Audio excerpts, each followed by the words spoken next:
There was a guy sitting behind me at my screening of 28 Years Later, The Bone Temple, who, when the credits began to roll, stood up and loudly declared to his buddies that we can put the worst movie of the year debate to bed, because this movie was that bad.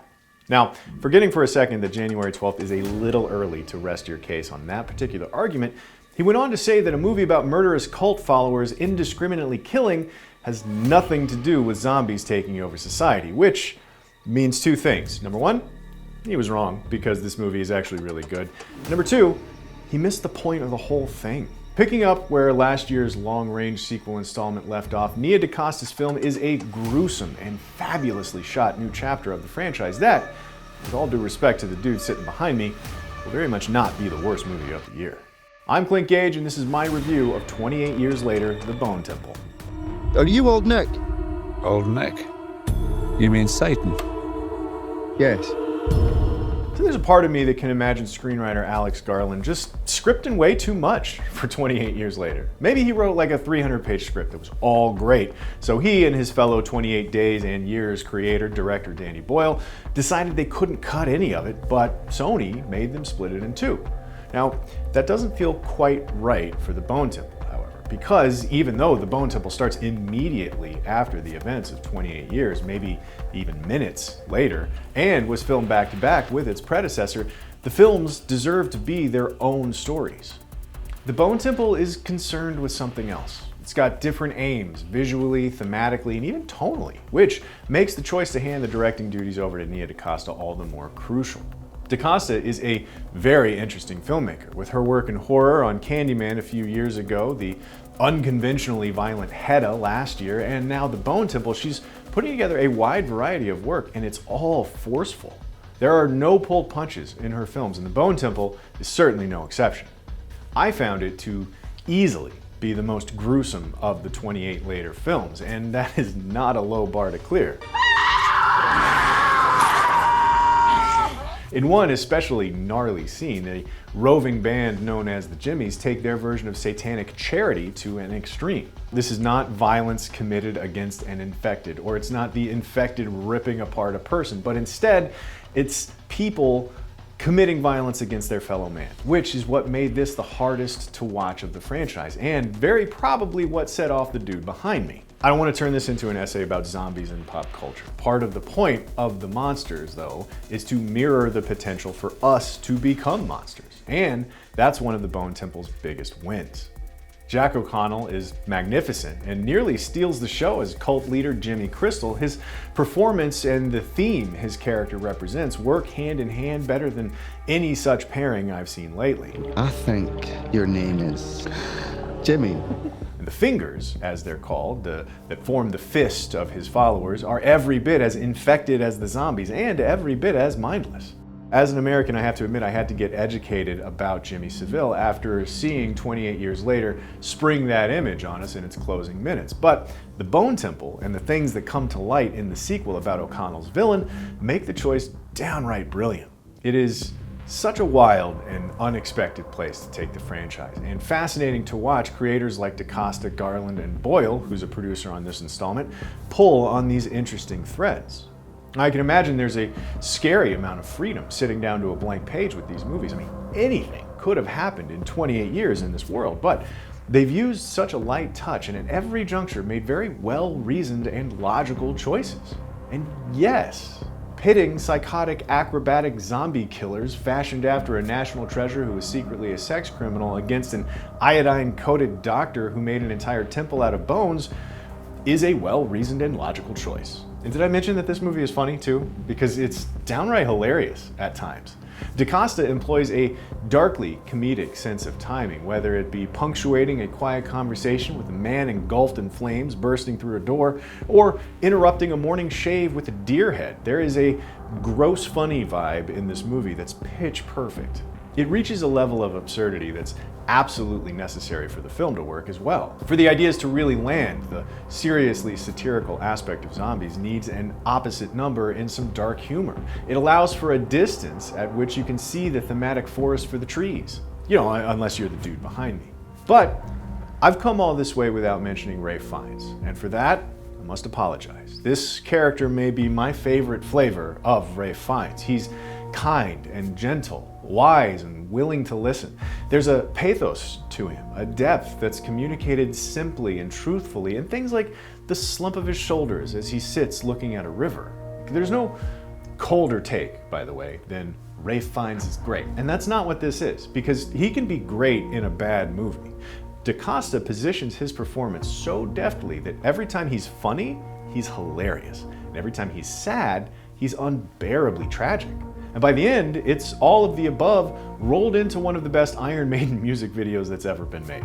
This was also a specific moment that proves that this is a great crowd movie.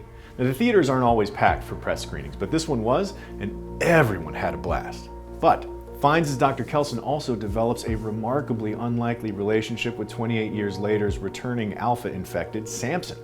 Chai Lewis Perry is doing some incredible work here as well, going from the rage-fueled heavy from 28 years later to a much subtler, engaging take on an evolving zombie.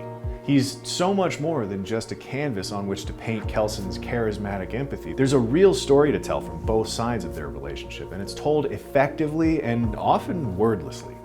Now, on the other side of the film, you've got the rest of the Jimmies, a collection of bloodthirsty true believers following Jimmy Crystal's lead. Among them is the returning Alfie Williams as Spike, having been recruited into their ranks in the only violent way there is to join them. The Spike doesn't have a ton to do in this movie, but what he does continues his good work from 28 years. This movie is just not his journey. Erin Kellyman, however, as Jimmy Inc., is the same engaging screen presence she always is, and carries more of the weight on the antagonist's side of the plot.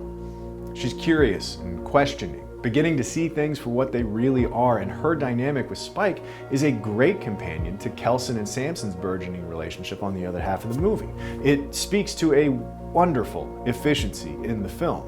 There aren't too many characters, but they're all painted with the same brush, going on different flavors of the same journey that speak to one larger idea. As disparate as they seem on paper, they're all working together in ways that are surprising, but also organic. Like they seem obvious when you think about it. It's always a good sign when an odd couple makes sense together.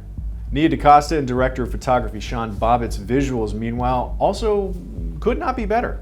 While they don't pick up Danny Boyle's penchant for mixed media filmmaking, there are moments that clearly call back to shots from the original 28 Days Later. Some wide shots are framed through broken glass or dirtied by trees or tall grass in the foreground. It's a classic trick to make it seem as though we're looking through somebody else's POV, like there's a lurking presence the characters on screen don't know about. But they also just make the space look more interesting. Some of the imagery is a bit on the nose.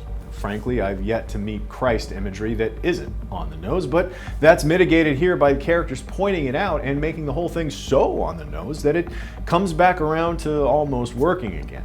There was one moment early on, a single edit, that gave me confidence in whatever was coming next. It was a match cut, which is when an edit ties together two images that are different but more or less the same shape or moving in the same direction so that the combination creates a separate idea. The most famous example of this is probably the bone turning into the satellite in 2001: A Space Odyssey. In the Bone Temple, it's a ruined cityscape juxtaposed with the spires of the titular Bone Temple.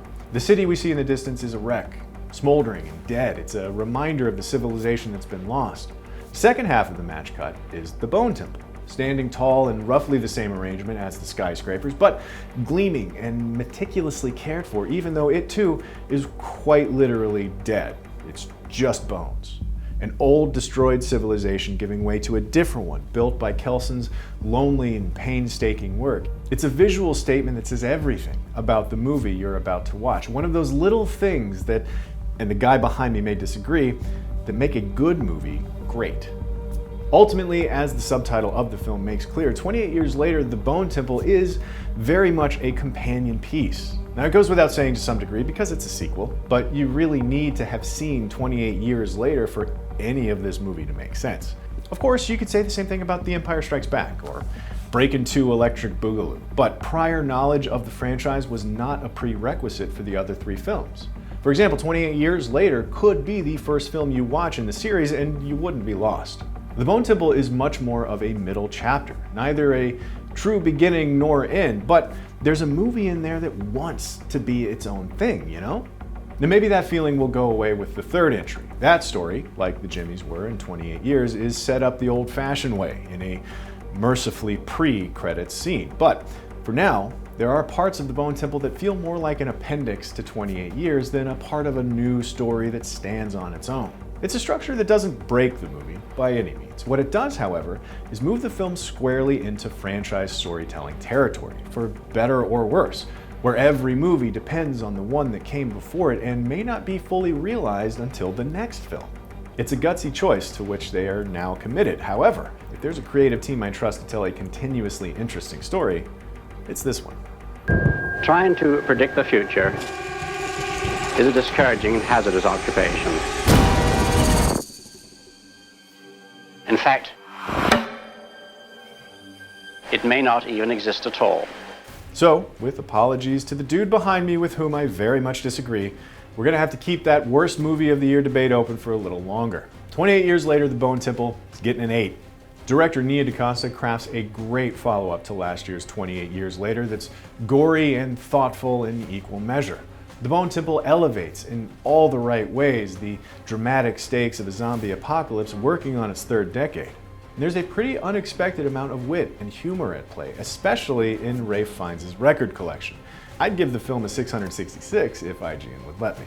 Now, while it might not be the best place to start watching the 28 Later franchise for the uninitiated, the creative force driving the series' future now have 2 solid movies as the foundation for whatever comes next.